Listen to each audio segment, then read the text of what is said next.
দুনিয়ার প্রত্যেকটা বস্তু কিন্তু আমাদেরকে ধোঁকা দিতেছে, বিদায় বুঝতে পারতেছি না।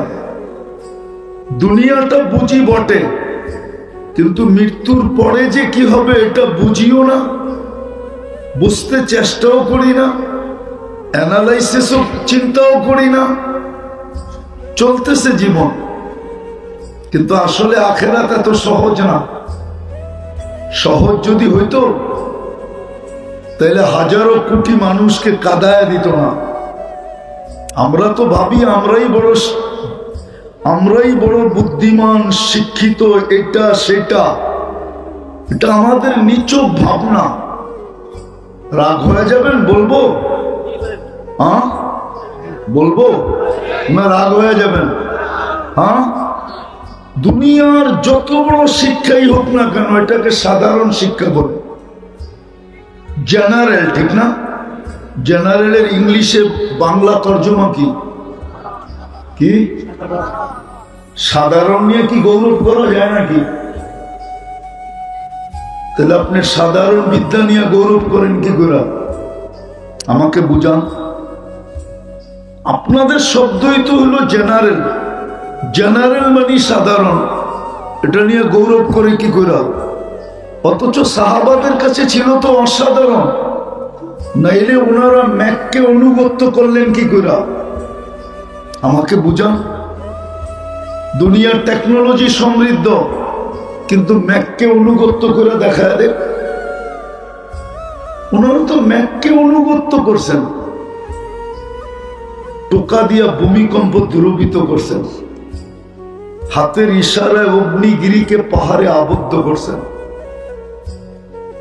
যান আপনি দাম্মামের পরে বাহরাইনের দিকে আসেন, এখনো তো চিহ্ন রাখা আছে। 27 কিলোমিটার সমুদ্রের উপরে ঘোড়া দৌড়াইয়া পার হয়েছেন। আপনি 27 হাত পার হয়ে দেখা দেন, মাইনা নিব। 27 কিলোমিটার। আমি তো 2 বার গেলাম মরক্কো, এখনো ওইখানে মিনার লাগানো আছে। উকবা বিন নাফে রাদিয়াল্লাহু তাআলা আনহু আটলান্টিকের পাড়ে দাঁড়ায়া বলছিলেন, ওই পারে কেউ আছে কিনা বলো, আমি এই সমুদ্র ঘোড়া দিয়া পার হব। আর অবশ্যই পারতেন। বিদায় একটু বোঝেন, কাজে দিবে। নাহলে দুনিয়ার এই সমস্ত কিছুই কাজে দিবে না। কবির কথাই সত্য হবে। যদি বললে আবার রাজাকারও বলতে পারেন, কেননা উর্দু বললেই তো রাজাকার, ঠিক না? তো উর্দু কবি ঠিকই লিখছেন, मिले खाक में अहले शाह कैसे कैसे, जमी खा गई नौजवां कैसे कैसे, अजल ने न छोड़ा किसरा न दारा, उसी से सिकंदर सा फाते भी दिहारा, हर एक लेके क्या क्या हसर सुधारा, परा रह गया यही ठाट सारा। শুধু ঐতিহ্য থাকবে আর কিচ্ছু থাকবে না। সত্য এটাই, শুধু ঐতিহ্য থাকবে। রাজা বীর বিক্রম নাই, বিক্রমপুর আছে। বাওয়াল রাজা নাই, কিন্তু বাওয়ালের জমিন নিয়ে এখনো কেস আছে বসুন্ধরার সাথে, নাই? কিন্তু বাওয়াল রাজা নাই। সত্য এটা, ঐতিহ্য থাকবে। এই জন্য যেটা বুঝাইতে চেয়েছিলাম, একটু সময় 10-15 মিনিট বুঝাবো। যিনি আমাদেরকে মুসলমান আর উম্মতে মুহাম্মদী হিসাবে নির্বাচিত করছিলেন, উনি এই ছোট জীবনটা কাটানোর একটা চিত্র দিছিলেন। ছোট একটা চিত্র দিছিলেন যে দুনিয়াতে সুখে তোমরাই থাকবে, দুনিয়াতে ইজ্জতের মালা তোমাদের গলায় থাকবে, দুনিয়ায় নিরাপদ তোমরাই থাকবে, দুনিয়ায় সবচেয়ে উঁচা তোমরাই থাকবে। পাখির মতো আমি তোমাদেরকে পালবো। কিসের মতো? পাখির মতো পালবো। এটা একটা মাদ্রাসার পেটে আমি বলতেছি, কামেল মাদ্রাসা। জিজ্ঞাসা করেন ওনাদেরকে। ওমর রাদিয়াল্লাহু তাআলা আনহুর জামানায় দুধ যখন বাচ্চা ছেড়ে দিত, মার দুধ, তখন বাচ্চার বাতা হইতো, বাতা দেওয়া হইতো। একদিন নামাজে খুব কান্না, বাচ্চাদের কান্না অতি মাত্রায় হইতেছিল। তো নামাজের পরে জিজ্ঞাসা করতেছিল যে মায়েরা কি করে, নামাজের ভিতরে বাচ্চাদের এই অতি মাত্রায় কান্না, বাচ্চাদেরকে কি সামলায় না? তো এক সাহাবী সাহস করে বলে ফেলছেন, আমিরুল মুমিনিন, আপনি তো সিদ্ধান্ত, আপনার তো নিয়ম হলো বাচ্চা যখন দুধ ছেড়া দিবে তো বাতা দিবেন, বিদায় মায়েরা দুধ ছাড়ানোর অভ্যাস করতেছে, এই জন্য বাচ্চাদের অতিমাত্রায় কান্না। তো ওমর রাদিয়াল্লাহু তাআলা আনহু বলতেছিলেন যে আজকের থেকে নিয়ম হবে, মা যদি পেটে বাচ্চার প্রমাণ দিতে পারে তাইলে ওই বাচ্চাও ভাতা পাবে। রাগ হবেন? আমাদের দেশে, এই দেশেই তো আমাদের জন্ম। আজ পর্যন্ত তো কত সরকারেরই লম্বা লম্বা বুলি শুনলাম, উন্নতির জোয়ার দেখলাম, আজ পর্যন্ত তো এই ঘোষণা কেউ আসলো না। খাতায় কলমে কত কিছুই তো দেওয়া লেখা হইল, কিন্তু বাস্তবিক খুঁজতে গেলে দেখা যায় এক বৃদ্ধ ভাতা পায় নাই। এরকম বলি তো প্রত্যেকেই নিছে আমাদেরকে জন্মলগ্ন থেকে, না দেয় নাই? হ্যাঁ, কি বলেন? হ্যাঁ, আমরা না ওনাদের চেয়ে বেশি শিক্ষিত? আমরা না ওনাদের চেয়ে বেশি সভ্য? আমরা না ওনাদের চেয়ে বেশি এডুকেটেড? নাইলে আমার সমাজের মানুষ সাহাবাদের উপরে আঙ্গুল উঠায় কি করে? আমরা তো এমন না যে সবসময় কানে তুলা দিয়া চলি। আমরা তো দেখি আমাদের সমাজের বিভিন্ন সেমিনারে সাহাবাদেরকে বলতে একটু ত্রুটি করে না, সাহাবাদের উপরে আঙ্গুল উঠায়, বড় বড় আল্লাহওয়ালাদের উপরে আঙ্গুল উঠায়। কিন্তু ওনারা তো কইরা দেখাইছেন, বাস্তব এটাই ছিল।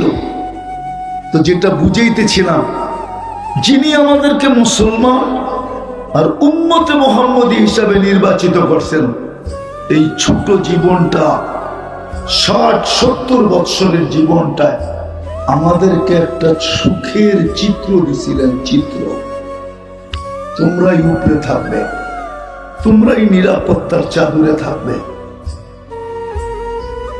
তোমাদের কি আমি পাখির মতো পালবো, তোমাদের কি আমি পছন্দের জীবন দিব, তোমাদের গলায় আমি ইজ্জতের মালা পরায় রাখবো। কিন্তু আজকে যদি চিত্র দেখি, আজকে যদি চিত্র দেখি, আজকে যদি চিত্র দেখি যে 60টা মুসলিম দেশ হওয়া সত্ত্বেও, ভালো মতে বুঝার, কিন্তু 60টা মুসলিম দেশ হওয়া সত্ত্বেও, 250 কোটি মুসলমান হওয়া সত্ত্বেও, প্রত্যেকটা মুসলিম দেশ উন্নতির ছোঁয়া থাকা সত্ত্বেও আজকে যে আমাদের উপরে, না আমরা সবার উপরে, না কোনো নিরাপত্তা আছে আমাদের, না আমরা সবার উপরে, না আমাদের নিরাপত্তা আছে, না আমরা আজকে পাখির মতো লালিত পালিত, না ইজ্জতের মালা আমাদের গলায় আছে। ইজ্জতের মালা আমাদের গলায় নাই, না আমাদের জীবনটা আমাদের পছন্দের মতো। এই দুরবস্থা আমাদের কেন? আজকে যদি এই দুরবস্থা হয় তো কালকে কেমন হবে? কেননা আজকের দুরবস্থার প্রভাব কিন্তু কালকের উপরে পড়বে। কেননা কবির কথাই সত্য, এই দিন দিন না আরো দিন আছে, এই দিন নিয়ে যাবে তোমাকে ওই দিনের কাছে। এটার প্রভাব কিন্তু ওইখানে পড়বে। কেন? আমি দুটা কথা বলি শেষ করতেছি। মুসলমান নির্বাচিত করছেন আল্লাহ বটে, আল্লাহর পছন্দে, আল্লাহর ইচ্ছায়, আল্লাহর ভালোবাসায়। কিন্তু আমরা মনে হয় আমাদের সবকিছু দেখলে মনে হয় আল্লাহর নির্বাচনটা আমাদের জন্য মঙ্গলময় ছিল না, মনে হয় এটা বাধ্যতামূলক ছিল। আমি এটাতে হ্যাপি না, খুশি না, সুখী না, আমি এটাকে পছন্দ করি না। যদি করতাম তাহলে আমরা ইসলাম মতেই চলতাম। আমার সমাজের 90% মানুষ, শিক্ষিত বলেন আর অশিক্ষিত বলেন, ধনী বলেন আর গরিব বলেন, সবাই ইসলাম বিরোধী জীবন যাপন। কেন? বোঝা গেল সে ইসলামকে লাইক করে না, পছন্দ করে না, যদিও আল্লাহ তাকে মুসলমান হিসাবে নির্বাচিত করছেন। কিন্তু একটা কথা আমি শেষমেশ বলবো, এটাই, আজ বুঝবেন না তো কালকে অবশ্যই বুঝে আসবে, কালকে অবশ্যই বুঝে আসবে, কালকে অবশ্যই বুঝে আসবে যারা কাগজে মুসলমান। আমি তো গ্যারান্টি দিয়ে বলবো, আমাদের দেশে যাদেরকে আমরা নাস্তিক হিসাবে চিহ্নিত করি, ওরাও যখন সরকারি জায়গায় যেখানে ধর্ম লিখতে হয়, ও চুপে চাপে ইসলাম লেখা দিয়ে আসে, অন্য কোনো ধর্মের নাম লেখে না। আপনার বিশ্বাস হয় না? যারা আমাদের দেশে চিহ্নিত নাস্তিক, আপনি যান ওদের জমিন দলিল দেখেন, ওদের আইডি কার্ড দেখেন, ওদের পাসপোর্ট দেখেন, ওদের সার্টিফিকেট দেখেন, যেইখানে ধর্ম লেখার জায়গা ওইখানে ওরা ইসলামই লেখে, অন্য কিছু লেখে না। এটা আমার 100% বিশ্বাস। শুধু বিশ্বাস না, এটা আমার তাহকিক। আমি টোকায় দেখছি ওইখানে ইসলাম লেখা আছে। তো বুঝানোর জন্য বলতেছি, কেন এখন অনলাইন কেন হয়েছে জানেন?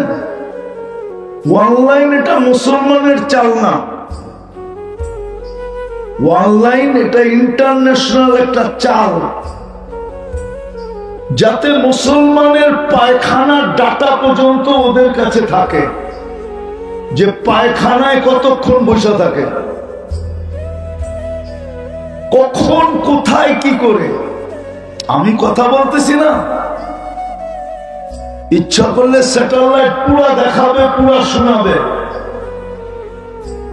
অনলাইন এই জন্য, যদিও আমাদেরকে জীবনটাকে সহজ করে দিছে, আমরা বড় খুশিতে আছি যে সবকিছু এখন অনলাইনে পাওয়া যায়, সবকিছু হাতের মুঠায় পাওয়া যায়।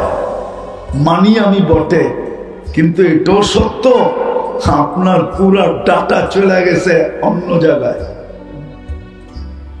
আপনার এন্ট্রাল সবকিছু চলে গেছে অন্য জায়গায়, সব আপনার অন্যের হাতে চলে গেছে। ইচ্ছা করলে আপনি এখন পুতুল, যেমন খুশি তেমন আপনাকে নাচাইতে পারে। অনলাইন এই সুযোগ দিছে আপনাকে নাচানোর সুযোগ। এটা এই জন্য বুঝাইতে চাইতেছি যে দুযোগে এক সময় কাফেররা বলবে, যারা কাগজে মুসলমান ছিল, কাগজে, কেননা অনলাইনে ওদের ইসলাম চলে গেছে আমেরিকাতে, কানাডাতে, অস্ট্রেলিয়াতে, ইউরোপে, সবার কাছে চলে গেছে ও যে মুসলমান। তো দুযোগে জিজ্ঞাসা করবে, কি তুমি না অনলাইনে কাগজে মুসলমান লিখতে, ইসলাম তোমাকে কি কাজে দিল? তুমি তো আমাদের সাথেই থাকো, তোমার আর আমার ভিতরে তো কোনো পার্থক্য নাই, আমিও কাফের ছিলাম, তুমি সুযোগ পাইলে কাগজে মুসলমান লিখতে, কি কাজে দিল? আল্লাহর রহমত চষে উঠবে। ওই দিন আল্লাহ বলবে, বাহির করো এদেরকে, যারা কাগজেও মুসলমান ছিল। তখন কাফেররা চিৎকার দিবে, ইয়াউমা ইয়াওয়াদ্দুল্লাযীনা কাফারু লাউ কানু মুসলিমিন। আফসোস, আমরা যদি কাগজে মুসলমান হতাম তাহলে আজকে দুজোর থেকে বাহির হওয়ার সুযোগ হতো। তো আল্লাহ তো আমাদেরকে নির্বাচিত করলেন মুসলমান হিসাবে, উম্মতে মুহাম্মদী হিসাবে। ছোট জীবনটা কাটানোর একটা চিত্র আমাদেরকে দিলেন, কিন্তু আজকে আমাদের জীবনে ওই চিত্রটা নাই তো নাই কেন? আল্লাহ কি অঙ্গীকার ভঙ্গ করলেন? এমন তো না।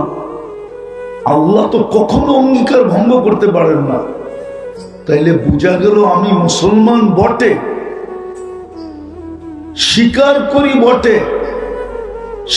করি বটে মুসলিম, কিন্তু আমি আমাদের দেশের অনেক লোককে চিনি, কেন দুনিয়া ঘুরতে থাকি তো সবাই তো আর আমাকে চিনে না। আমি অনেককে আমাদের দেশের চিনি, যখন দেশের পরিধির বাহিরে চলে যায় তো নিজেকে নিজে মুসলমান পরিচয় দিতে চায় না। বাপ ভঙ্গি, উঠা বসা, চলা ফেরা এমন হয় যে সে বুঝাইতে চায় আমি মুসলমান না। পোশাক আশাক সবকিছু, কিন্তু যাবে তো যাবে কোথায়? পাসপোর্ট পাঁচ করলেই তো বাহির হয়ে আসে সে মুসলমান। ইমিগ্রেশন যখন পাসপোর্ট পাঁচ করে মেশিনে দেয় তো বাহির হয়ে আসে সে মুসলমান। আবার তাকে বিড়ম্বনায়ও পড়তে হয়।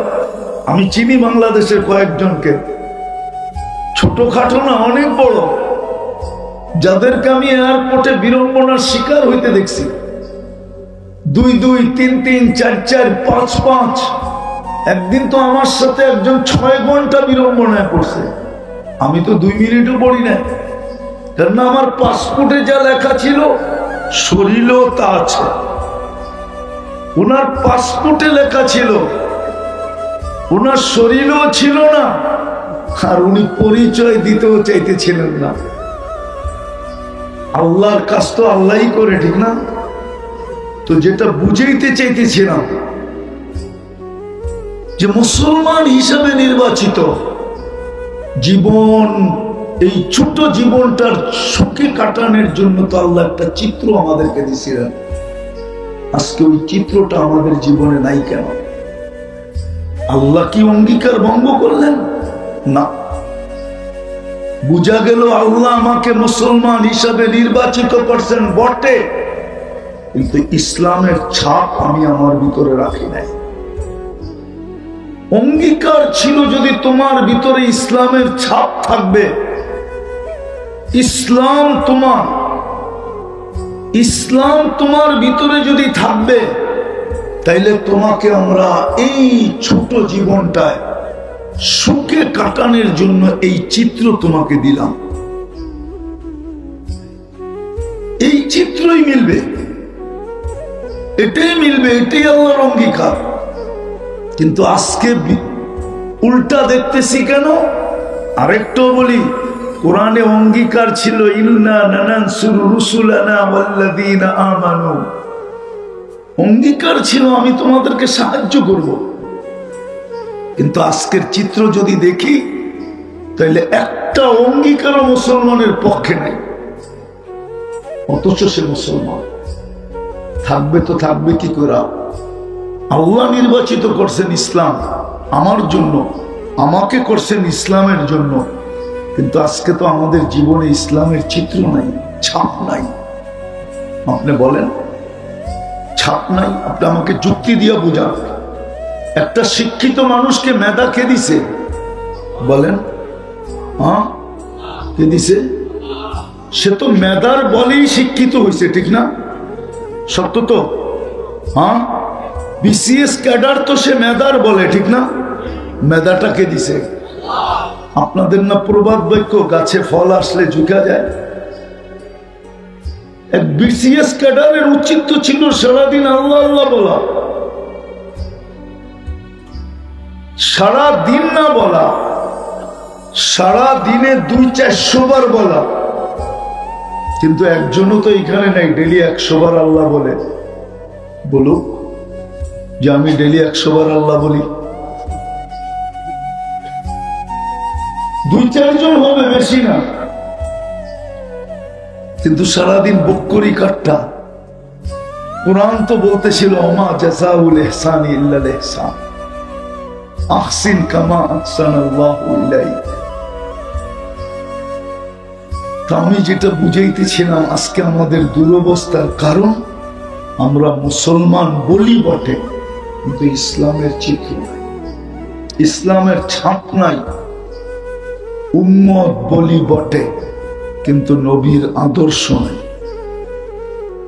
বিদায় আজকে আমাদের সাথে অঙ্গীকার, আল্লাহর যে অঙ্গীকার, ওয়াদা, এটা আমাদের সাথে পূর্ণ হইতেছে না। শুধু আমরা চিৎকার দিতেছি, শুধু আমরা দোয়া করতেছি, কিন্তু না দোয়া মাথার উপরে ওঠে।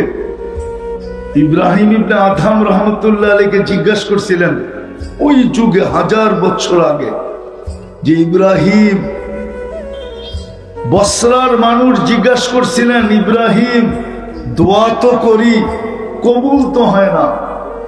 তো ইব্রাহিম ইবনে আদম রহমতুল্লাহ আলাইহি জবাব দিছিলেন বড় শর্ট, তাসির রাসূলা তাসিল্লাহ ওয়া রাসূলা, 24 ঘন্টা আল্লাহ আল্লাহর রাসূলের নাফরমানি করো, আর তুমি ভাবতেছো দোয়া কবুল হবে? এটা ভাবো কি করে যে 24 ঘন্টা আল্লাহর নাফরমানি, রাসূলের নাফরমানি? এটা তো কোরআনই মাহফিলে আসলাম আমরা, ঠিক না? সত্য তো? কোরআন কি জিনিস জানেন? চলেন দেখি আপনারা একটু তুলনা করতে পারেন কিনা। মুসা আলাইহিস সালামের কাছে একটা ক্রেডিট কার্ড আছে, যেই ক্রেডিট কার্ডের নামই উনি পরিচিত, কালিমুল্লাহ, অর্থাৎ উনি আল্লাহর সাথে কথা বলেন, ঠিক না? কিন্তু আমাদের কাছে একটা ক্রেডিট কার্ড ছিল, আছে, যেটার উপরে কোনো কার্ড নাই। আল্লাহ আমাদের ওইখানে মুসা আলাইহিস সালাম কথা বলেন, বলছেন বিদায় কালিমুল্লাহ। এইখানে আল্লাহ আমাদের সাথে কথা বলতে চান, বলবেন, বিদায় আল্লাহ দিলেন আমাদেরকে কালামুল্লাহ। কিন্তু বলেন আমার সমাজে কয়জন কোরআন পড়তে জানে? 90% তো জানে না। অথচ আল্লাহ কথা বলতে চাইল। উচিত তো ছিল প্রত্যেক ব্যক্তির উলামাদের কাছে যে বসে থাকা, যে আল্লাহ আমার সাথে কথা বলবে।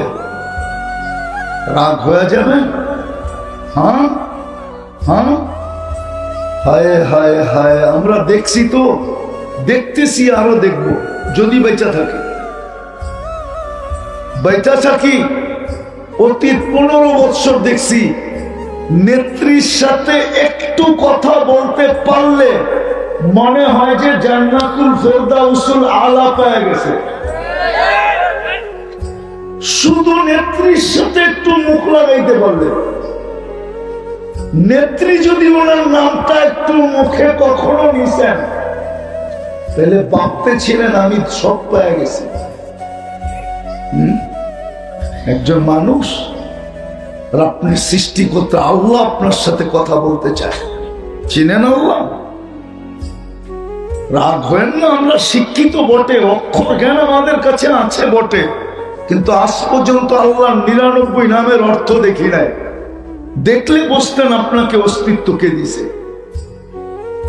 শুধু তো আল্লাহ শব্দটাই শিখছি, 99 নামের অর্থ দেখি নাই। নাহলে 24 ঘন্টা ভোগ করে আল্লাহ, ওকে বাঁচায় রাখছে আল্লাহ, টিকায় রাখছে আল্লাহ, চলমান রাখছে আল্লাহ, সবকিছু আল্লাহ দেয়। 24 ঘন্টা A to Z আল্লাহ ব্যবহার করে, আল্লাহটা ব্যবহার করে, আর সারা দিনে 10 বার আল্লাহ বলে না। আল্লাহ কথা বলতে চায়। কোন আল্লাহ? যিনি রহমান, যিনি রহিম, যিনি মালিক, যিনি কুদ্দুস, যিনি সালাম, যিনি মুমিন, যিনি মুহাইমিন, যিনি আজিজ, যিনি জব্বার, যিনি মুতাকাব্বিরুল খালিকুল বারিউল মুসাব্বিরুল গফফারুল কহ্হারুল ওয়াহ্হাবুর রাসাকুল ফাত্তাহুল আলিমুল কাবিদুল বাসিতুল খাফিদুর রাফিউল মুইসুল মুদিল্লুস সামিউল বাসীরুল হাকামুল আদলুল লতীফুল খাবীরুল হালিমুল আযীমুল গফুরুশ শাকুরুল আলিকুল কবীরুল হাফিজুল মুকিতুল হাসিবুল জলিলুল করিমুর রকিবুল মুজিবুল ওয়াসি আল হাকিমুল ওয়াদুদুল মজিদুল বাঈতুশ শাহীদুল হকুল ওয়াকিলুল কবিকুল মতিনুল ওয়ালিকুল হামিদুল মুসি আল মুবদি আল মুঈদ আল মুকি আল মুমিত আল হাইয়্যু আল কাইয়্যুম আল ওয়াজিদ আল মাজিদ আল ওয়াহিদ আল আহাদ আল সামাদ আল কাদির আল মুক্তাদির আল মুকদ্দম আল মুআখ্খার আল আউয়াল ওয়াল আখির আল যাহির ওয়াল বাতিন আল ওয়ালি আল মুতাওয়ালি আল বাররু তাওয়াবুল মুনতাকিম العفو الرؤوف مالك الملك ذا الجلال والإكرام المقسط والجامع والغني والمغني المانع الضار النافع النور الهادي البديع والباقي الوارث والرشيد الصبور যিনি 99 পদের মালিক উনি হলেন আল্লাহ। উনি আপনার সাথে কথা বলতে চায়, আমার সাথে কথা বলতে চায়।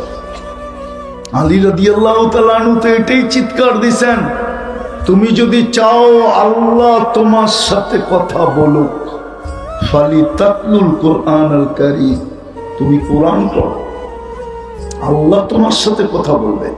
কিন্তু 90%ই তো কোরআন পড়তে জানে না, পড়তে জানে না, বুঝলাম, কোনো আপত্তি নেই, কিন্তু 99%ই তো সারা দিনে একবার কোরআনটাকে নিয়ে একটা চুমা দেয় না, চুমাও তো দেয় না।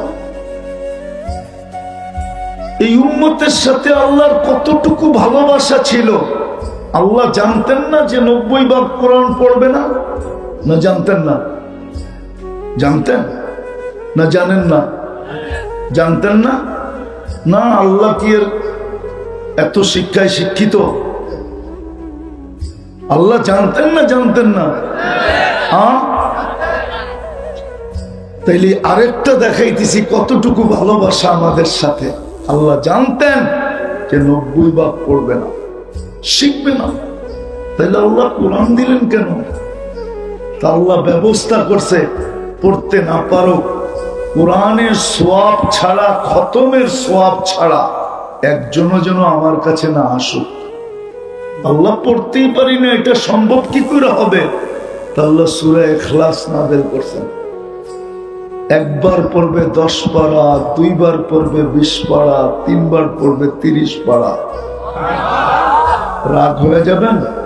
এখানে কেউ আসি এরকম যে আমি ডেলি এই নিয়তে 3 বার সূরা ইখলাস পড়ি যে আমার আমলনামায় আজকের দিনে কমসে কম 1 খতম কোরআনের সওয়াব লেখা হোক। এই নিয়তে ডেলি কয়জন 3 বার সূরা ইখলাস কয়জন পড়ি? 1-2 জন হবে, বাকিরা তো পড়ি না। তো যেটা বুঝাইতেছিলাম, শেষ কথা, আজকে ইসলামের ছাপ নাই বিদায় অঙ্গীকার থাকা সত্ত্বেও আমাদের সাথে অঙ্গীকার পুরা হইতেছে না। নবীর আদর্শ নাই বিদায় অঙ্গীকার থাকা সত্ত্বেও অঙ্গীকার পুরা হইতেছে না।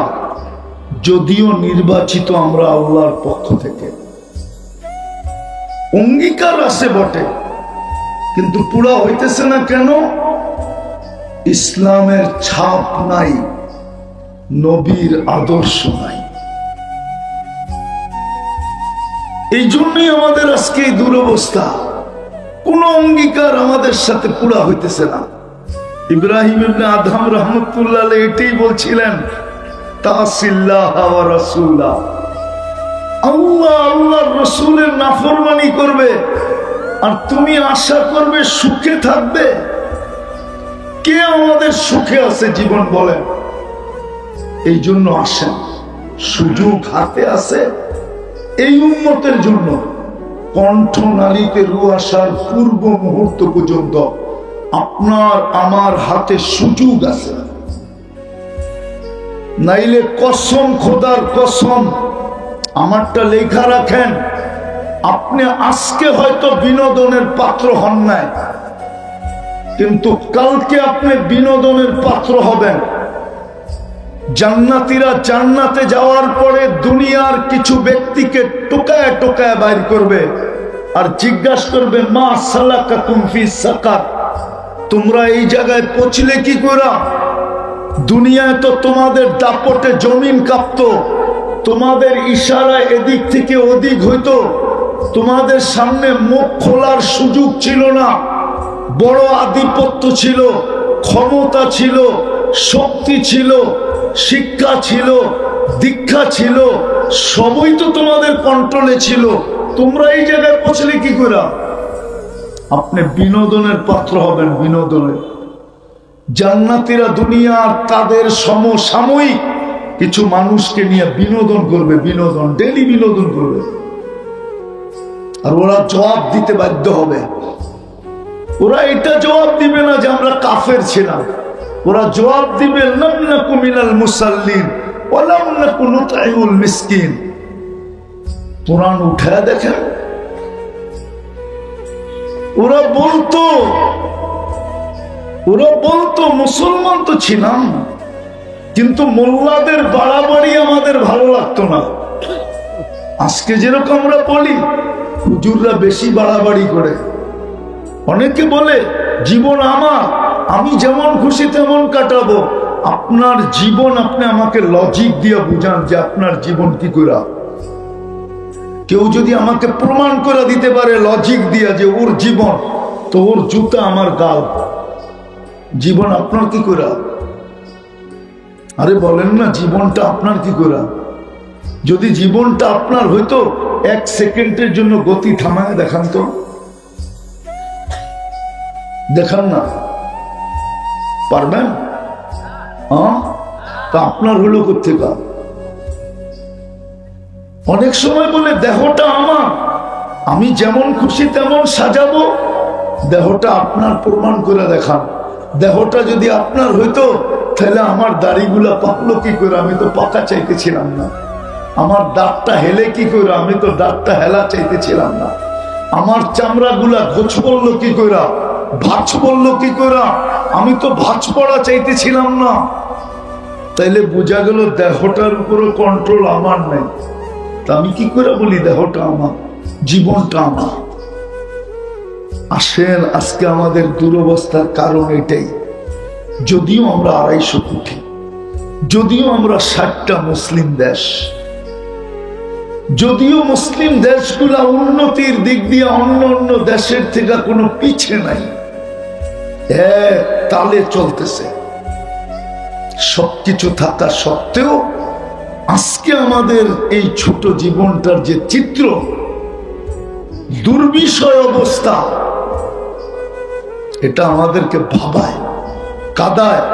এই জন্যই বললাম যে ইসলাম, আমি মুসলমান বটে, ইসলামের ছাপ নাই, উম্মত বটে, আদর্শ নাই। আপনি সুখে থাকেন কি করে? বস্তু তো দুনিয়াকে সুখ দিতে পারে না। যদি দিতে পারত, তাইলে ঐশীর মা বাবার চেয়ে সুখী কেউ হইত না। আমি তো চিনি ঐশীকে, কেন বড়ইতে হয়েছি শান্তিনগরে, চিনি তো। ওর বাপের ফ্ল্যাটও চিনি, ওদের যেই বিল্ডিং এ থাকে ওই বিল্ডিংও চিনি। প্রতি মাসে 1 লক্ষ টাকা মেয়ের হাত খরচ, বিলাসবহুল গাড়ি, বিলাসবহুল ফ্ল্যাট, একটা মাত্র মেয়ে। তাহলে মা বাবাকে ওর হাতে জান দিতে হতো না, নিজের পিস্তল মাথায় রেখা কোনোদিন গুলি করতো না। আপনারা কতটুকু চিনেন না না চিনেন আমি জানি না, আমি বড় কাছের থেকে চিনি। আমি চিনি ওর ছেলে মিলবনে কোন জায়গায় থাকে, আমি চিনি ওর স্ত্রী মিলবনে কোথায় থাকে, আমি চিনি ওর মেয়ের বিয়ে কার সাথে হয়েছে, আমি চিনি। অভাব তো ছিল না। চলে না আমার সাথে লস এঞ্জেলিস আমেরিকাতে, আমি দেখায় দিব এই এই সেলিব্রিটি যাদের নাম মাটিতে খোদায় লেখানো আছে। আমেরিকার যত সেলিব্রিটি, যত লোক আছে, সবাই নাম লেখা আছে লস এঞ্জেলিসে, মাটিতে পিতলের ভিতরে খোদাই করে লেখা আছে। শুধু মোহাম্মদ আলী কেলেটটা ছাড়া, উটটা শুধু দেওয়ালে আছে। উটটাও মাটিতে দিতে চেয়েছিল, ও বলছে না, হবে না, আমি মোহাম্মদ, আমার নাম মাটিতে হবে না, একবার দিলে এরকম দিতে হবে, না দিলে দেওয়াই চলবে না। ওটাই শুধু দেওয়ালে আছে। চলেন, বেশিরভাগই তো আত্মহত্যা করে মরছে। আমরা জানি আমরা এই সমাজে থাকি, রাগ হবেন না। আমরা হুজুররা পানি পড়া দেই, তো আমরা জানি আমাদের কাছ থেকে কারা কারা পানি পড়া নেয়। আমরা পানি পড়া দিই তো রাত্র 3টায় আমাদেরকে কারা বিরক্ত করে, এটা আমরা জানি। আমরা কোনোদিন মিডিয়ায় বলি না যে আমাদের থেকে পানি পড়া কারা নেয়। ওরা কি বইলা নেয়, কতটুক সুখে আছে, আমরা সব জানি। এই জন্য রাগ হয় না। আজকের দুরবস্থা শিকার শুধু আমরা মুসলমান, ইসলামের ছাপ নাই, উম্মত আদর্শ নাই। সব থাকা সত্ত্বেও আমাদের দুরবস্থা, বর্ণনা অতি দুরবস্থা। নাইলে এইখানে মমতাজুল মুহাদ্দিসিনও আছে, ওনাদেরকে জিজ্ঞাসা করেন এটা কিবা কোনোভাবে মানা যায় না যে মুসলিম সন্তানের হাতে মুসলিম মা বাবার জীবন কি করা যায়। এটা তো বাবাই জানে না। আমাদের দেশে তো প্রতিনিয়ত পত্রিকায় যদিও না আসে, প্রতিনিয়ত সন্তানের হাতে মা বাবার জান যেতেছে। সন্তান মা বাবার পায়ে গলায় পাড়া দেয়, গলায়। আমি তো আজকে জুমায় বলে আসছি, আজকে না গত জুমায় বলে আসছি আমি। রাগ হয় না, আমি চিনি এরকম বাংলাদেশের ব্যক্তিত্ব যার সর্বশেষ মারা গেছেন যিনি, কোথায় জানেন? নিজের সন্তানের গ্যারেজে। নাম বলবো না, চিনি আমি, বড় কাছের থেকে চিনি। আমেরিকা সেমরিকা এইখানে সেইখানে বড় পরিচিত, কিন্তু সন্তান বলে জায়গা দেন নাই। অথচ মুসলমান সন্তান। আসেন ফিরে আসি, তওবা করো, ফিরে আসি, নবীর আদর্শের উপরে উঠি, ইসলামের ছাপ লাগাই। নাইলে কয়দিন কবরে দিতে দেরি, তারপরে কেউ আর স্মরণ করবে না। এটাই সত্য। এইখানে কেউ নাই যে প্রতিদিন ঘরে যায়া, প্রতিদিন কি করে ঘরে যায়া যখন খাটে বসে, খাটে বৈশা এই কথাটা মনে করে যে আমি তো এখন কম্বল নিয়ে ঘুমাবো, জানি না আমার মা কেমন আছে, বাবা কেমন আছে। আল্লাহ আমাদেরকে আমল করার তৌফিক দান করেন। ওমা আলাইনা ইল্লাল বালাগ। নাইলে আমার সমাজের মানুষ সাহাবাদের উপরে আঙ্গুল উঠায় কি করে? আমরা তো এমন না যে সব সময় কানে তুলা দিয়া চলি। আমরা তো দেখি আমাদের সমাজের বিভিন্ন সেমিনারে সাহাবাদেরকে বলতে একটু ত্রুটি করে না, সাহাবাদের উপরে আঙ্গুল উঠায়, বড় বড় আল্লাহওয়ালাদের উপরে আঙ্গুল উঠায়। কিন্তু ওনারা তো কইরা দেখাইছেন, বাস্তবে এটাই ছিল।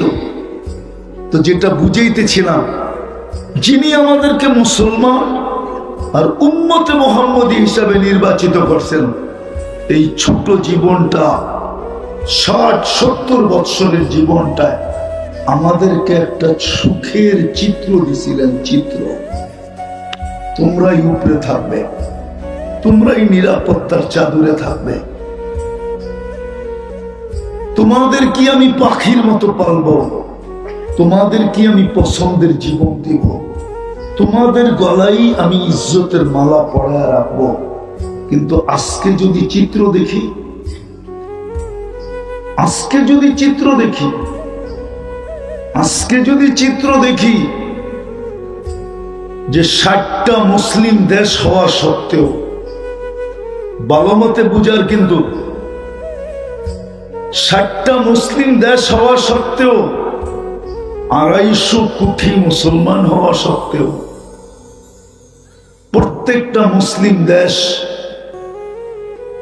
উন্নতির ছোঁয়া থাকা সত্ত্বেও আজকে যে আমাদের উপরে, না আমরা সবার উপরে, না কোনো নিরাপত্তা আছে আমাদের, না আমরা সবার উপরে, না আমাদের নিরাপত্তা আছে, না আমরা আজকে পাখির মতো লালিত পালিত, না ইজ্জতের মালা আমাদের গলায় আছে। ইজ্জতের মালা আমাদের গলায় নাই, না আমাদের জীবনটা আমাদের পছন্দের মতো। এই দুরবস্থা আমাদের কেন? আজকে যদি এই দুরবস্থা হয় তো কালকে কেমন হবে? কেননা আজকের দুরবস্থার প্রভাব কিন্তু কালকের উপরে পড়বে। কেননা কবির কথাই সত্য, এই দিন দিন না আরো দিন আছে, এই দিন নিয়ে যাবে তোমাকে ওই দিনের কাছে। এটার প্রভাব কিন্তু ওইখানে পড়বে। কেন? আমি দুটা কথা বলি শেষ করতেছি। মুসলমান নির্বাচিত করছেন আল্লাহ বটে, আল্লাহর পছন্দে, আল্লাহর ইচ্ছায়, আল্লাহর ভালোবাসায়। কিন্তু আমরা মনে হয়, আমাদের সবকিছু দেখলে মনে হয় আল্লাহর নির্বাচনটা আমাদের জন্য মঙ্গলময় ছিল না। মনে হয় এটা বাধ্যতামূলক ছিল। আমি এটাতে হ্যাপি না, খুশি না, সুখী না, আমি এটাকে পছন্দ করি না। যদি করতাম তাহলে আমরা ইসলাম মতেই চলতাম। আমার সমাজের 90% মানুষ, শিক্ষিত বলেন আর অশিক্ষিত বলেন, ধনী বলেন আর গরিব বলেন, সবাই ইসলাম বিরোধী জীবন যাপন। কেন? বোঝা গেল সে ইসলামকে লাইক করে না, পছন্দ করে না, যদিও আল্লাহ তাকে মুসলমান হিসাবে নির্বাচিত করছেন। কিন্তু একটা কথা আমি শেষমেশ বলবো, এটাই, আজ বুঝবেন না তো কালকে অবশ্যই বুঝে আসবে। কালকে অবশ্যই বুঝে আসবে। কালকে অবশ্যই বুঝে আসবে যারা কাগজে মুসলমান। আমি তো গ্যারান্টি দিয়ে বলবো, আমাদের দেশে যাদেরকে আমরা নাস্তিক হিসাবে চিহ্নিত করি, ওরাও যখন সরকারি জায়গায় যেখানে ধর্ম লিখতে হয়, ও চুপে চাপে ইসলাম লেখা দিয়ে আসে, অন্য কোনো ধর্মের নাম লেখে না। এটা তো চির সত্য যে আমরা মুসলমানের ঘরে আমাদের সৎ ইচ্ছায় অস্তিত্ব নেই নাই, বরং আল্লাহর ইচ্ছা এবং আল্লাহর নির্বাচন। আমার কথা বুঝে আসে তো? মুসলমানের ঘরে আমাদের অস্তিত্ব আমাদের সৎ ইচ্ছায় না, মুসলমানের ঘরে আমাদের অস্তিত্ব আল্লাহর একান্ত ইচ্ছায় এবং আল্লাহর নির্বাচনের মাধ্যমে। বিদায় কোরআন ঘাটলে, হাদিস ঘাটলে দেখা যায়, যাকেই আল্লাহ মুসলমানের ঘরে অস্তিত্ব দিলেন বা যাকেই আল্লাহ মুসলমান হিসাবে নির্বাচিত করলেন, কোরআন যদি দেখি তো তার জীবনের চিত্রটা অন্যরকম দেখা যায়। জীবনের চিত্র বোঝেন তো? কোরআন বুঝাইতে চাইতেছেন,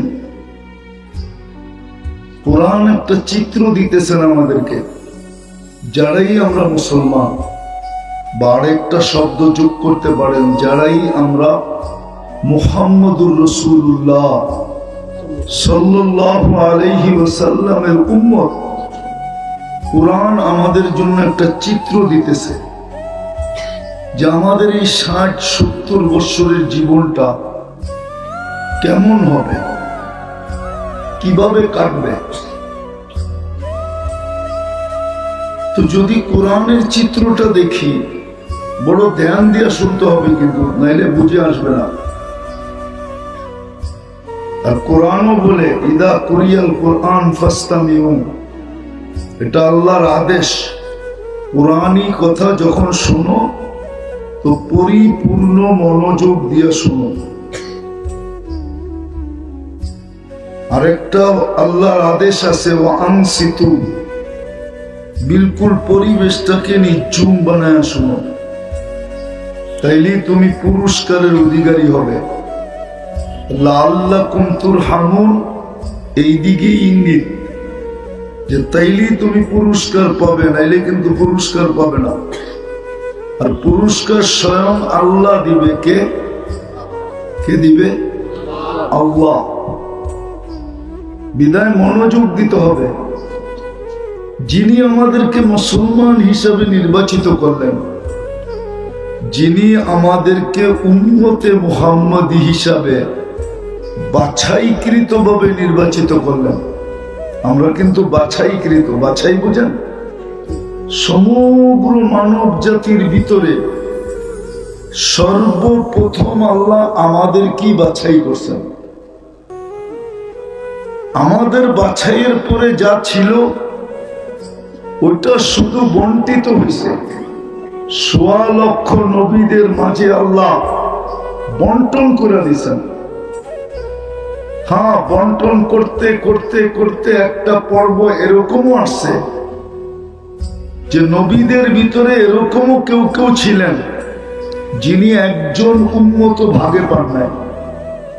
এই জন্য হাদিসে আছে, ইয়াতি ইয়াউমাল কিয়ামাতি নাবিয়্যুন লাইসা মাহু আহাদ, কিয়ামতের দিন এমন নবী আসবে যিনার সাথে একজন উম্মত নাই।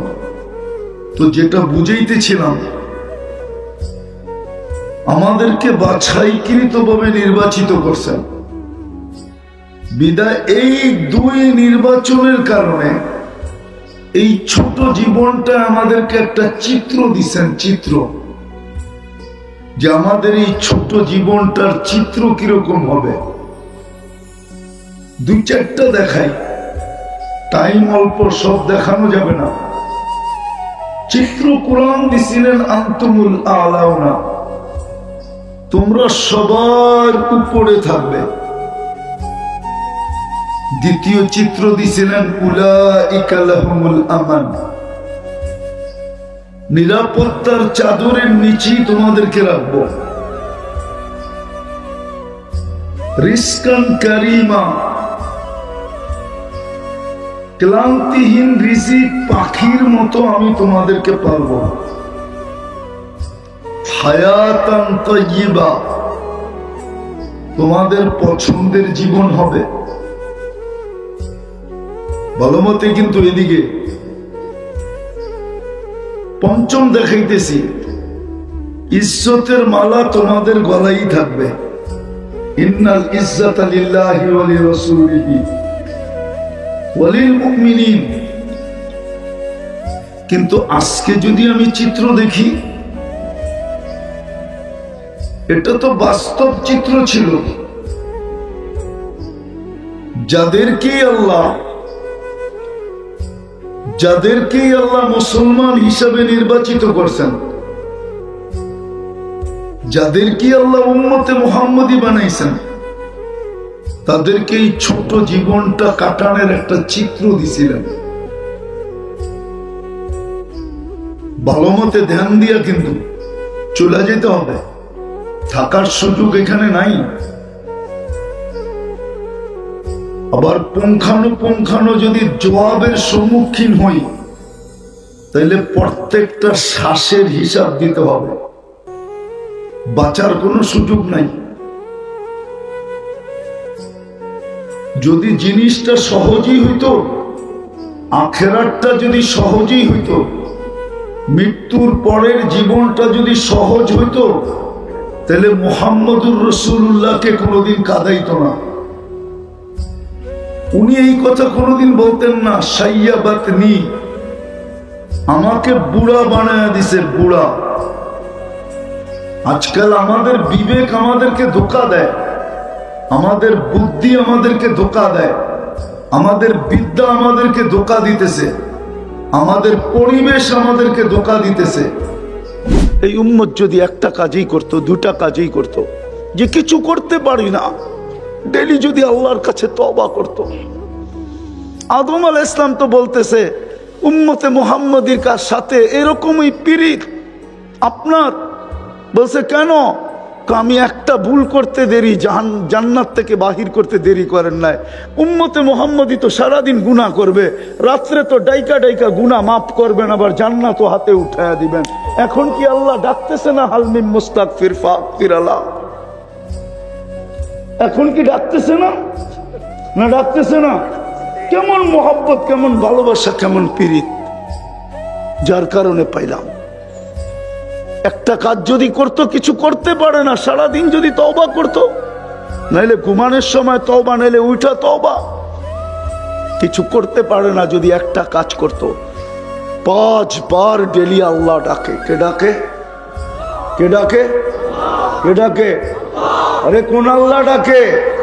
শুধু আল্লাহ তো ডাকে না, সাথে সাথে তো রহমানও ডাকে, রহিমও ডাকে, মালিকও ডাকে, কুদ্দুসও ডাকে, সালামও ডাকে, মুমিনও ডাকে, মুহাইমিনও ডাকে, আজিজও ডাকে, জব্বারও ডাকে, মুতাকাব্বিরুল খালিকুল বারিউল মুসাব্বিরুল গফফারুল কহ্হারুল ওয়াহাবুর রাজ্জাকুল ফাত্তাহুল আলিমুল কাবিদুল বাসিতুল খাফিদুর রাফিউল মুইজ্জুল মুদিল্লুস সামিউল বাসিরুল হাকামুল আদলুল লতীফুল খবীরুল হালিমুল আযীমুল গফুরুশ শাকুরুল আলিকুল কবীরুল হাফিজুল মুকিতুল হাসিবুল জলিলুল করিমুর রকিবুল মুজিবুল ওয়াসি আল হাকিমুল ওয়াদুদুল মজিদুল বাঈসুশ শাহীদুল হকুল ওয়াকিলুল কবিকুল মতিনুল ওয়ালিকুল হামিদুল মুসি আল মুবদি আল মুঈদ আল মুহয়ি আল মুমীত আল হাইয়্যু আল কাইয়্যুম আল ওয়াজিদ আল মাজিদ আল ওয়াহিদ আল আহাদ আল সামাদ আল কাদির আল মুক্তাদির আল মুকদ্দম আল মুআক্খার আল আউয়াল ওয়াল আখির আল যাহির ওয়াল বাতিন আল ওয়ালি আল মুতাওয়ালি আল বাররুত তাওয়াব আল মুনতাকিম আল আফু আর রউফ মালিক আল মুলক যাল জালালি ওয়াল ইকরাম আল মুকসিত আল জামি ওয়াল গনি ওয়াল মুগনি আল মানি আদ দার আল নাফি আল নূর আল হাদি আল বদি ওয়াল বাকি আল ওয়ারিস আর রশিদ আস সাবুর জল্লে জালালু 99 পদের মালিক আল্লাহ ডাকে, তারপরও 90 ভাগ মসজিদে আসে না। তো দুরবস্থা হবে না তো হবে কি? দুনিয়ার সামান্য পদস্থ মানুষের ডাকে সাড়া না দিলে যদি হাতকড়ি পড়তে হয়, আর যদি পায়ে বেড়ি পড়তে হয়, আর যদি জেল জরিমানা সইতে হয়, তাহলে আল্লাহ তো আল্লাহ, উনি ডাকে। নামাজের জন্য তো ডাকে না, নামাজ তো বাহানা, নাহলে আমরাই কি আর নামাজি কি, ঠিক না? চড়াই পাখি কত বড়, আর রাঙলে চলেই হইব কতটি, ঠিক না? কি রাগ হয়ে গেলেন? আমার সমাজের একজন লোক আইনা দেন আপনি, যে ওলামাদের কাছে আইসা 2 রাকাত নামাজ উচ্চ স্বরে পড়া লেখায় নিয়ে গেছে যে আপনার সব ঠিক আছে। একজন 3 চিল্লা আলা আনেন, একজন চিল্লা আলা আনেন, একজন পীরের মুরিদ আনেন, পাবেন তো না? এইখানেই আছে একজন, বলো। ও তো কিতাব দেখে নামাজ শিখছে, ঠিক না? সত্যায়িত তো করে নাই, তাহলে আমাকে নামাজই কি? আল্লাহ তো নামাজের জন্য ডাকছিলেন না, ডাকছিলেন তো বন্দার সাথে কথা বলার জন্য। এই জন্যই তো আমি বলি, ফজরের সময় ডাকে, রাতটা পার হয়ে গেল, তোর লোকে কথা হইল না, ওঠ না, চল দুইজনে একটু কথা কই না। দুপুরে বলে সেই সকালে কথা হইলো, এখন তো দুপুর হয়ে গেল, চল না একটু কথা কই না। আসরে ডাকে, সেই দুপুরে কথা হইলো, এখন তো আসর হয়ে গেল, চল না একটু কথা বলি না। মাগরিবে ডাকে, সেই আসরে কথা হয়েছে, এখন তো রাইত হয়ে গেছে, আয় না একটু কথা বলি না। বলে এশায় কেন ডাকে? বলে এশা এই জন্য ডাকে যে সকাল এখনই তো ঘুমায় যাবি, সকালে উঠাইলে না উঠবি, যদি না উঠাইলি তাইলে তার কথা হবে না, চল না দুইজনে একটু কথা বইলা ঘুমাই না। যদি তুই চইলেও যাস, চইলেও আসোস, তাইলে যেন আমি বলতে পারি কথা বইলেই আসছে, আমার কাছে রাখো। কি বইলে আসছে? কথা বইলেই কয় না, ধমক দিয়ে, আরে খোল, আমারে ফোন করে আইছে। কি বলে? ধমক দিয়া কি বলে খাদেম রে, আরে খোল, আমারে ফোন করে আইছে। আল্লাহ বলে এশারের নামাজ এই জন্য যে একটু পরে ঘুমায় যাবি, উঠাইলে তো উঠবি, নাইলে কোত্থেকে উঠবি? আয় দুইজনে কথা বইলা ঘুমাই। আর যদি উঠেই আসলি, তাহলে আমি বইলা দিব আমার সাথে কথা বইলা আসছে, বেশি বিরক্ত করো না, তোমরা ঘুমাইতে দাও আমার পাশে, আমার সান্নিধ্যে রাখো। আজকে 90 ভাগ পড়ে না। বিদায় আসেন, শেষ কথা আসেন, তওবায় অভ্যস্ত হই, তওবা করি, তওবা। আর জানেন আপনারা তওবা কেন নাজিল হয়েছে? নাইলে নাজিল হইতো না। কিতাবে আছে, শয়তান যখন বলতেছিল লাউগবিয়ান্না ইবাদাকা আজমাইন, আমার 1,85,000 বৎসরের ইবাদত জলাঞ্জলি, 60টা উপাধি আমি অর্জন করছিলাম, সব ধুলায় মিটা গেল। প্রথম আকাশে আমাকে আবেদ বলে ডাকা হইতো, তারপরে সাহেব, তারপরে আরেফ, তারপরে তাকি, তারপরে ওলি, তারপরে খাজেন, তারপরে আজাজিল। সপ্তম আকাশের উপাধি নিয়ে শেখ সাদি রহমতুল্লাহ আলাই কবিতা লেখছেন, তাকাব্বর আজাজিল রাখারে কার অফিল আরশি মাকতুবুন ইবলিস। সব জলাঞ্জলি গেছে, আমি সব ডিরে গুমরা করে ছেড়া দিব। ফেরেশতাদের কান্নার ভিতরে এই দিনও কাঁদতে ছিলেন, চিৎকার দিয়ে আল্লাহ কি হবে, সব গুমরা করে দিবে। আপনি দেখেন না, ও বলে তো বলে কি কিলার বলতে ছিল, চিন্তা করো না, মাজালা আস্তাগফির, মাজালা নাযালতু ইস্তিগফার, মাজালা ইস্তাগফির আগফির। বান্দা যখনই তওবা করবে আমি মাফ করে দেব। আল্লাহ ইস্তিগফার নাজিল করছেন। জাতি যদি ইস্তিগফার করতো, কিছু না করো, আজকে তো ইস্তিগফার কেউ করে না, কেউ করে না ইস্তিগফার। এই জন্য আপনাদের পায়ে হাত দিয়া বলি, যদি বুঝে আসে চলেন আজকে আমরা অঙ্গীকার করি, আর তোলাবাদেরকে বলবো আওয়াজ লাগাও এটার, যেন জাতি আল্লাহর দিকে ইস্তেগফার করে, যে আল্লাহ আমাদের কাছে কিচ্ছু নাই আপনি ছাড়া। ইস্তেগফার করে যদি ইস্তেগফার, কোরআনও ইঙ্গিত দেয় লিউযিকাহুম বাদাল্লাযী আমিলু লাআল্লাহুম ইয়ারজিউন। হাদিসে কুদসিও বলে ওয়াইন তাবু ফাআনা হাবিবুহুম ওয়াইন লাম ইয়াতুবু ফাআনা তাবিবুহুম। আমি অপারেশন করব তোমাদের। এখন অপারেশন চলতেছে আমাদের উপরে। বিদায় তওবা করব ডেলি, সকাল বিকাল 2 বার কমসে কম। একবার ঘুমানোর আগে বললাম ঘুমাই, আল্লাহ তওবা করলাম। ঘুমের থেকে উঠা বলি আল্লাহ তওবা করলাম। করব পাক্কা? পাক্কা? আল্লাহ কবুল করুক। দ্বিতীয়, আজকের থেকে নামাজ ছাড়বো না। পাক্কা? হ্যাঁ, নামাজ। তৃতীয়, মসজিদ ওরকম ভরা দিব সকালে ফজরে যেরকম জুমায় ভরা থাকে। পারবেন? হ্যাঁ পারবেন? শুধু জামাল এই মসজিদ না, এই মসজিদ না, বাংলাদেশের প্রত্যেকটা মসজিদ। আমি গোপন তথ্য দিতেছি আপনার কাছে, আমার কাছে পুরা ডকুমেন্ট সহ আছে। ইহুদিদের কিতাবে লেখা আছে মুসলমানদের জুমার জমাত আর ফজরের জমাত লোক সংখ্যায় যতদিন সমান না হবে ততদিন বিজয়ের পালা শুরু হবে না। না না না না। আমার কাছ থেকে অ্যাড্রেস নেবেন, ডকুমেন্টস নেবেন, নিতে পারেন। ওদেরকে এই জন্যই ওরা স্লোগান দিতেছে এখনই সময়। ফজরের তুলনায় জুমায় কোনো মুসল্লি হয় না। এই ডকুমেন্টস তো আমি গ্রহণ করছি, সংগ্রহ করছি 89-তে। হ্যাঁ, 89-এ আমার সফর চলতেছিল দুবাই আর সৌদি আরব। দুবাইতে এক ফিলিস্তিনি আলম, সে এখনো জীবিত আছে, বড় রাইটার, তার অনেক কিতাব আছে। আমার সাথে দেখা হয়েছে, আমারও বয়স কম ছিল। আমাকে বলতেছিল মুফতি তোমাকে তথ্য দিব। আমি বললো কি? আমার প্রতিবেশী আলেম আছে, সে বাবে লুদে বাস করে ইসরায়েলের ভিতরে। একদিন আমাকে জিজ্ঞাসা করছে ফজরের জুমার তুলনায় তোমাদের ফজরের মুসল্লি হয় কতটুকু? তা আমি বললাম ফজর আর জুমার তোমার সম্পর্কটা কি? আমার একটা তথ্য জানা দরকার আছে। বললো, আমি জবাব দিলাম, কেননা তর্কে জড়াইতে চাই না, ও আমার প্রতিবেশী ইহুদি, আমি মুসলমান। তা আমি বললাম জুমার তুলনায় আমাদের ফজরের কোনো মুসল্লি হয় না। তো বলছে ইদান নাহনু ফিল আমান, তাইলে আমরা এখনো নিরাপদ। আমাদের কিতাবে লেখা আছে যেদিন তোমাদের জুমার জামাত আর ফজরের জামাত সমান হবে ওই দিন থেকে তোমাদের বিজয়ের পালা শুরু হবে। বিদায় চিৎকার দিয়ে বিজয় আনা যাবে না, লেখা রাখেন। এই জন্য চলেন আমরা মসজিদ পড়ি, নিজেরও নামাজ পড়ি, মাইসের পায়ে ধরে মসজিদ বেড়া দিই। কাম করার আল্লাহ করবে, আমাদের করতে হবে না। এই উম্মতের হাত কালো করবে না আল্লাহ, করেনি না। আরে দাদারটা যখন করেন নাই তো নাতিরটা করে তো করে কি কইরা, দাদারটাই তো করেন নাই। আব্দুল মুত্তালিবের হাতেই তো কালো করেন নাই আল্লাহ। আব্দুল মুত্তালিব তো বলছিল আমার উট আমারে দে, কয় ঘর বাঁধতে আইসি, কয় ঘরের মালিক আছে, উট দে। কি ঠিক না? যাওয়ার সময় যখন পাহাড়ে